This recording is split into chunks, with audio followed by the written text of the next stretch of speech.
Mass Maharaj Raviteja నటించిన latest movie eagle. Anupama Parameswaran, Kavya Thapar హీరోయిన్గా నటించిన ఈ సినిమాకి కార్తీక్ ఘట్టమనేని దర్శకుడు. ధమాకా తర్వాత పీపుల్ మీడియా ఫ్యాక్టరీ బ్యానర్లో రవితేజ చేస్తున్న మొదటి సినిమా ఇదే.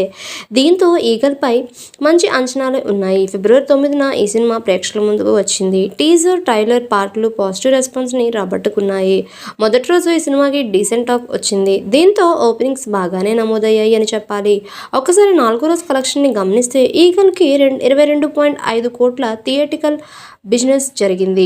బ్రేక్ ఈవెన్ ఈ మూవీ 22.3 కోట్ల షేర్ను రాబట్టాల్సి ఉంది. 4 రోజులు పూర్తయ్యేసరికి ఈ సినిమా 12.12 కోట్ల షేర్ను రాబట్టాల్సి పర్వాలేదు అనిపించింది.